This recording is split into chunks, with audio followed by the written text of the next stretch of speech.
Jadi aku baru sampai ke Kota Kinabalu daripada Semporna, dan dalam perjalanan tadi aku habiskan waktu di dalam kapal terbang pesawat dengan membaca buku Utopia Masyarakat Lambat yang ditulis oleh Dr. Azhar Ibrahim. Aku nak berkongsi tentang itu benda yang paling penting kepada guru-guru yang mengajar, yang mendidik anak-anak, tidak kira di komuniti ataupun di sekolah, tentang apakah kondisi-kondisi yang menggalak kreativiti. Sebenarnya buku ni membahaskan banyak tentang pedagogi, tentang cara mengajar dan tentang banyaklah cara kita membangunkan kemanusiaan.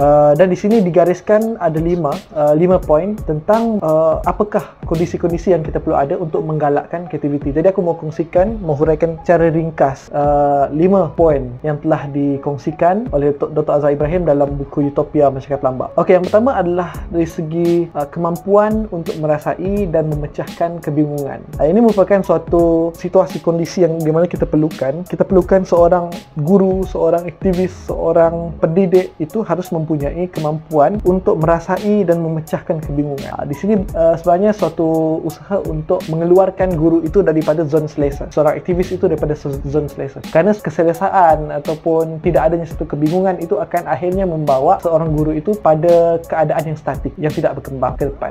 Itu yang poin yang pertama tentang kondisi-kondisi yang akan memunculkan kreativiti. Yang pertama, harus adanya kebingungan, harus adanya rasa perasaan untuk bingung tersebut. Kemudian yang kedua adalah kemampuan untuk berkonsentrasi, daya penumpuan, yakni mempunyai daya fokus yang tinggi, mempunyai daya fokus yang dalam, dapat menilai satu itu dengan tuntas. Daya kemampuan berkonsentrasi ini penting untuk melihat kembali diri mereka, melihat kembali situasi seseorang itu, melihat kembali diri seseorang itu.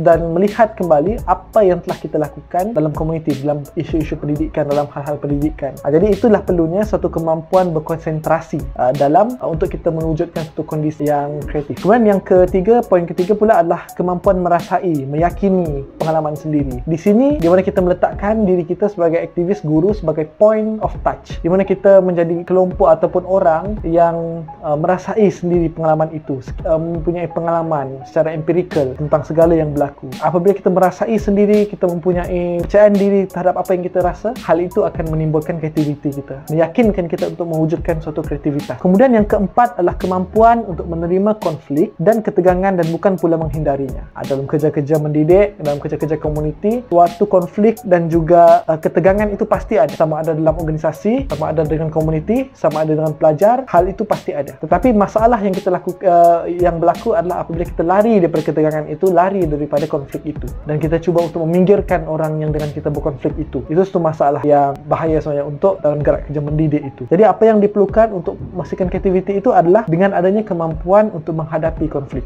Itu poin yang keempat. Dan poin yang terakhir adalah berkemahuan untuk dilahirkan setiap hari yang bawa maksud, kelahiran yang bukan biologis tetapi suatu kecenderungan pemikiran, sikap untuk terus membangun, menyahut cabaran baru, berani untuk mengharunginya. Di sini ditekankan tentang kelahiran semula kita pada setiap hari. Ini bukan secara biologis tapi secara pemikiran, secara ideanya. Kita ingin mewujudkan suatu idea-idea yang baru setiap hari. Kita ingin ada idea yang baru. Kita ingin adanya suatu pelanggaran ulang atau penataan terhadap diri kita dengan idea-idea yang kita sentiasa menerima pandangan-pandangan yang pelbagai ini, dan kita memperbaharui pemikiran kita dengan idea-idea yang baru itu. Jadi itu 5 kondisi yang menggalakkan pembangunan kreativiti dalam diri seorang manusia, dengan persekitaran, dengan diri seorang, dan diri guru itu. Jadi itulah yang telah aku kongsikan tentang yang telah dibahaskan dalam buku Utopia Masyarakat Lambat yang ditulis oleh Dr. Azhar Ibrahim.